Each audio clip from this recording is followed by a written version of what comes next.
when you deal with things like core beliefs versus peripheral beliefs regarding Christianity as compared to the world's religions and philosophies, you probably have heard, and I used to hear this all the time, and perhaps still do on occasion, people would make this claim that, well, I believe all religions are basically the same at the core, they just differ on the details, on the peripheral.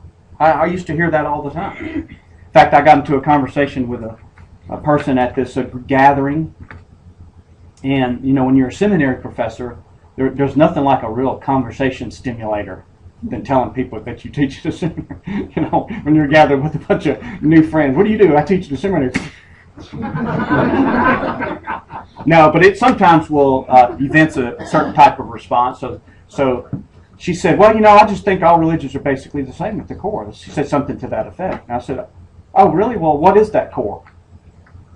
And I don't know if she'd never really thought about what that core was. Like nobody ever asked her what the core was. She just, well, you know, love your neighbor, she made these sort of nebulous things about loving people or whatever. And I said, well, Christianity doesn't teach that.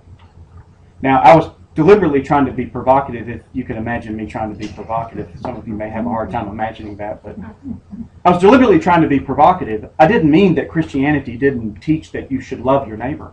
But what I was trying to argue, or what I was going to go on to argue, is that's not the core. That's not a defining doctrine of the Christian faith.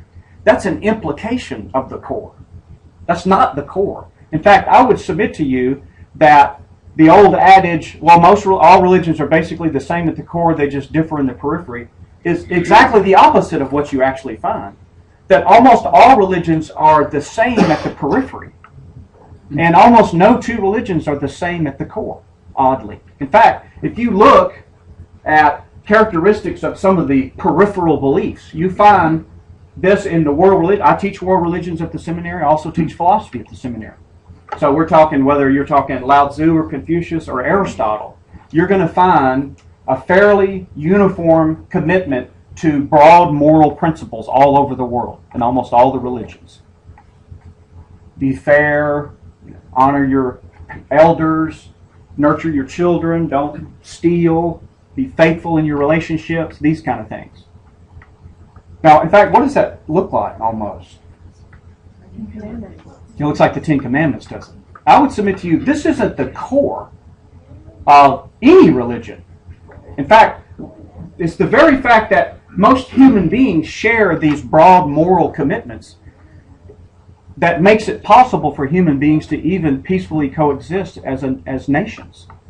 That we can come together, whether we're evangelicals or Mormons or atheists, as Americans, we can, in principle, peacefully coexist. Why? Because I would submit to you, by and large, whether you're an evangelical or a Mormon or an atheist, you're still going to resonate with a core morality, just some basic principles of morality. It's what Thomas Jefferson called common morality, or what the Declaration of Independence referred to as natural law.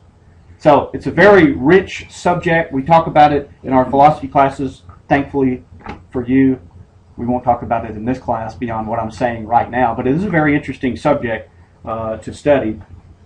And I'm happy to say that in some quarters, natural law theory is experiencing a comeback in American legal studies. It used to be, if you believed that there was an objective moral sphere that rational people could know basic moral truths, if you believed that in law school, that was almost as bad as believing in the flat earth in the geology department. Because you were just, and that's what got Clarence Thomas in trouble, in fact. It wasn't Anita Hill and all these implications of sexual impropriety. It was because Clarence Thomas was a natural law theorist, which means he believed there were core moral truths that were transcended to government.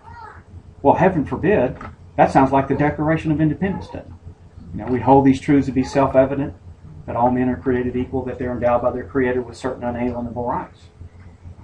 Well, if you look at the core, however, how do you answer questions like this? Is there a God? Well, Christianity says there's a God. Mormonism says there's a God. Hinduism says there's a God.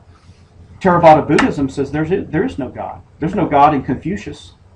So already you start seeing, okay, well now some of the major religions of the world don't even agree with the other major religions as to whether there even is a God. How many gods are there? Is there only one with whom we have to do? There's just absolutely only one? Are there millions of gods, as the Hindus would say? Well, what is God like?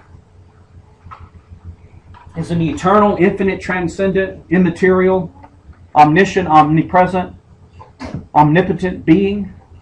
Or is he an exalted human being? Is he an exalted man? Or is he just the universe? Again, all the religions are going to have various views on that. Who is Jesus? You know, there's no religion that I know of in the world that holds who Jesus is that's like what Christians hold that Jesus is. I've never seen another religion that holds a view about who Jesus is that Christians hold about who Jesus is. So we're not. And so now let me ask you this. Do you think Jesus hovers pretty close to the core of Christianity? Absolutely. So the next time somebody says, "Well, I think they're all the same at the core," you go, no two religions are the same about Jesus, or at least none of them are like we are about who Jesus is. And on and on and on. You could probably think of other things to put into that list. All right? So that's more or less just world religions, basically and broadly. But what about how Christian denominations, and I'm deliberately being careful with how I word things until I lead you into how I'm using my terms, so if you'll just be patient with me. How do various Christian denominations like Baptists, Presbyterians, Methodists, let's say, how are they compared to what scholars now refer to as the new religious movements? Collectively, groups like Mormonism, Jehovah's Witness, and others are referred to in the scholarly community as new religious movements. The reason they do that, well, I'll tell you why they do that in a minute, because that's actually going to be one of the terms I'll revisit. So just kind of hang on that. Right now, you can just tell they're new religious movements because they're relatively recent historically, even though that's kind of not fair in some respects. Well, see the difference in the chart? Well, there is no difference. It's the exact same chart. But ask yourself the same kind of questions. Well, then you start to find that most of the Christian denominations will be fairly uniform even in their core beliefs. Doesn't make it true, I'm just saying, for the most part. But you'll start to get a little difference. You'll have differences of how people are saved, perhaps. The Catholics and Protestants are going to differ on that. But by and large, a lot of this will be fairly uniform among most of the Christian denominations, in contradistinction to the new religious movements. Again, that doesn't make it true, but it does say there's some kind of core doctrine that's defining what sometimes is referred to as creedal Christianity. We'll come back to those kind of notions here in due course. All right, so let's define some terms. Some I've already used without defining. New religious movements.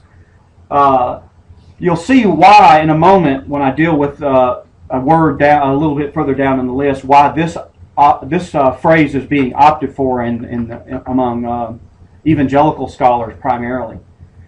It's a phrase that's used to deliberately try to be value neutral with respect to these groups. As you'll see why that's important as we deal with some of the other terms in a moment. So, most of the groups like Mormonism and Jehovah's Witnesses, in terms of its current forms, is a fairly new as far as religions go. Late 19th century America, most of them in New York, which is a very interesting story that we talk about in other situations. What was going on in late 19th century America and New England that seemed to have been such a fertile ground for this proliferation of all these religious groups that came into being. Mormonism, Jehovah's Witness, the New Thought movement, Mary Baker Eddy, the Fillmores, and others that we could list that all just birthed within just a few decades, within just a very small geographic area in the New England area. So it's an attempt to be value neutral, to just say, look, we don't want our label to go ahead and say whether we think these groups are true or false. We just want to label them in some way, so the most convenient thing was to just do it chronologically. Even though technically they may argue, well, look, it's not really new because what we're saying really goes back to the teachings of Jesus. Well, that's fine. That's part of the discussion we can have. Jehovah's Witnesses would argue that. Mormons would argue that. Mary Baker Eddy would argue that. We just mean as a sort of an organized group as we recognize them today, it's fairly new. Now, I may have already used this expression on some occasions, historic Christianity, trying to find some convenient labels to throw around until I've gotten enough data out onto the table that we can begin to clearly draw some distinctions, and you'll know where I stand on some specifics. But again, historic Christianity is a sort of value-free judgment. It's just a matter of fact, historically, that the Trinity, for example, has been a doctrine that's held by the denominations since before Nicaea. That doesn't make it true. It's just that that's the historic view. Someone may challenge to say, well, the historic view is just wrong. Okay, fine. That's a legitimate discussion to have, and we'll have that discussion. But be that as it may, whether it's true or false, that is the historic view. And so other things, and so most of these things that have been codified in a lot of the early church creeds, the Trinity, the two natures of Christ, the deity of Christ, various other defining doctrines, is what C.S. Lewis referred to as mere Christianity.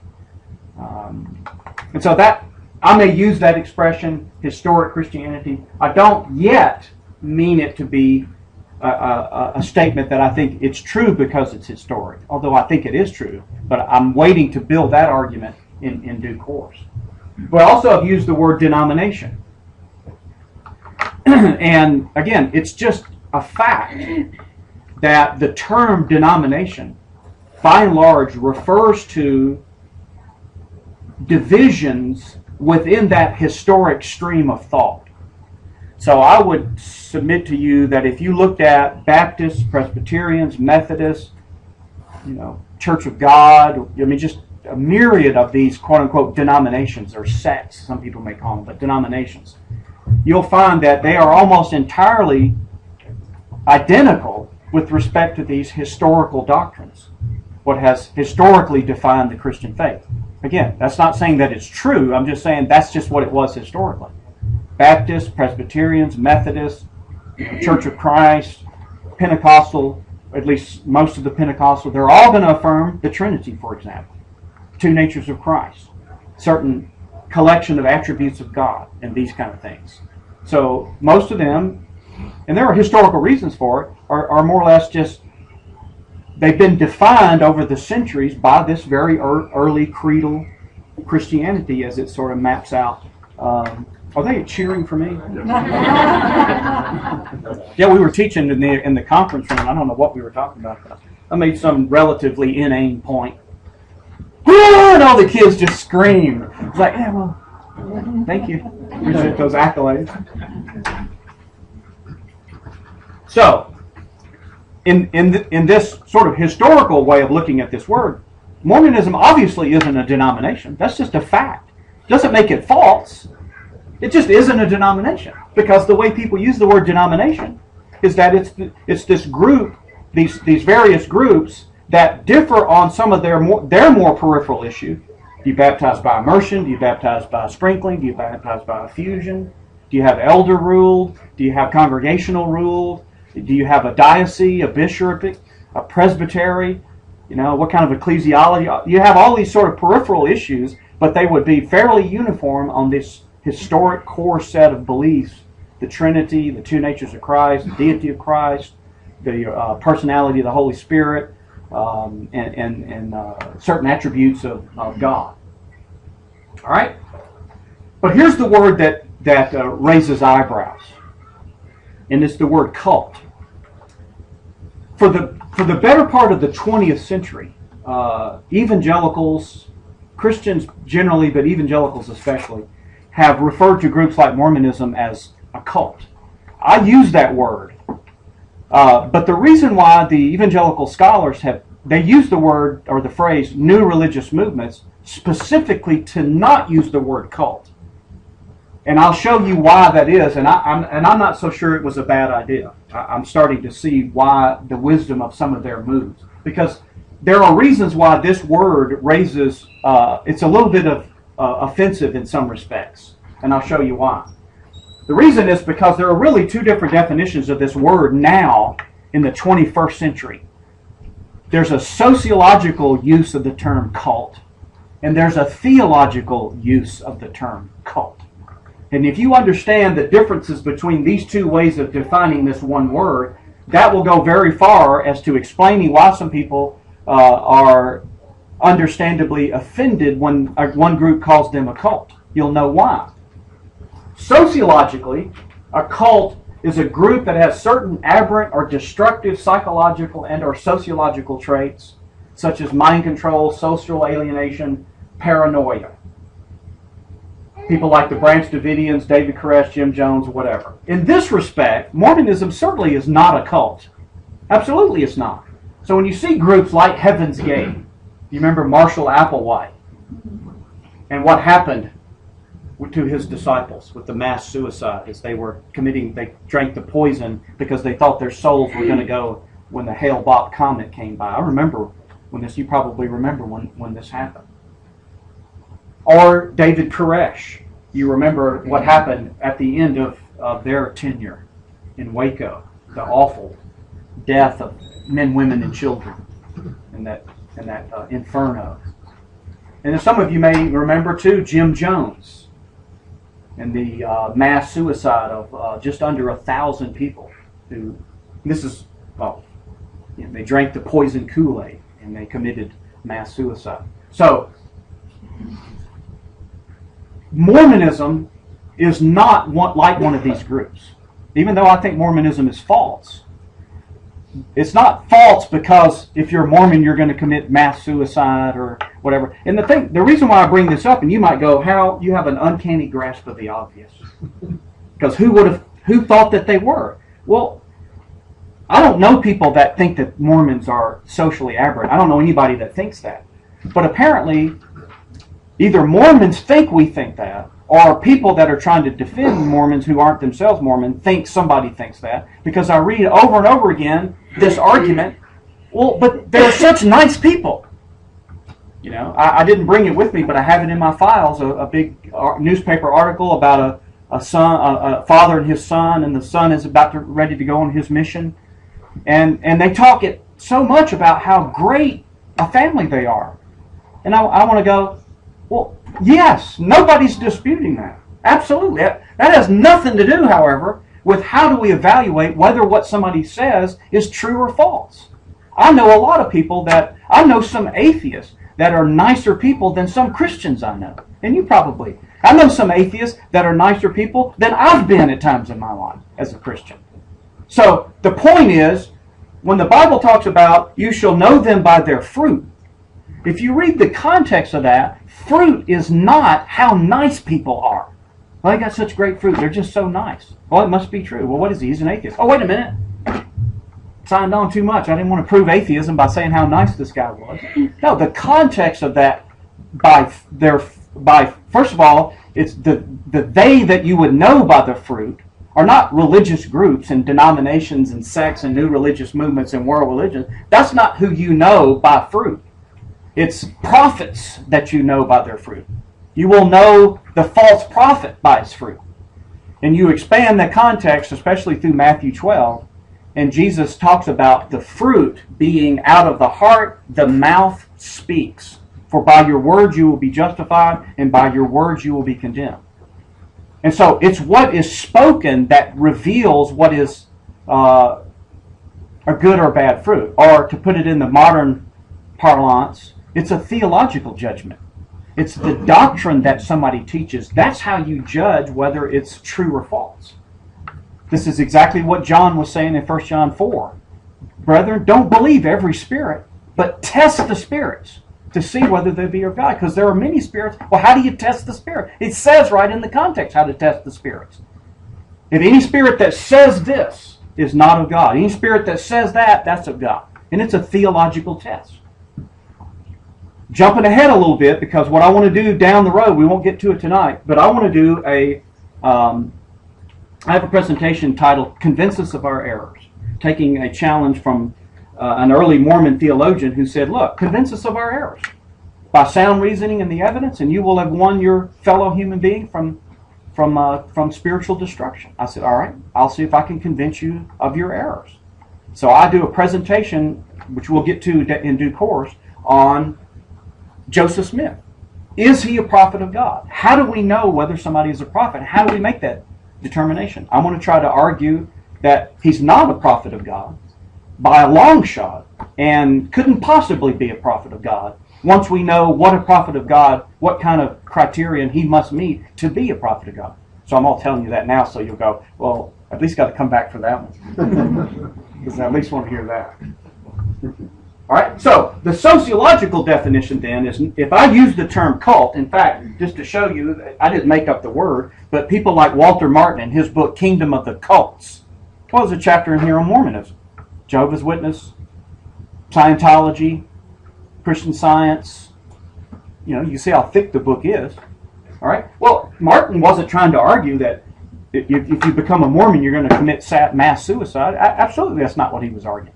This is just a holdover from a day when that word was almost always used in a theological sense.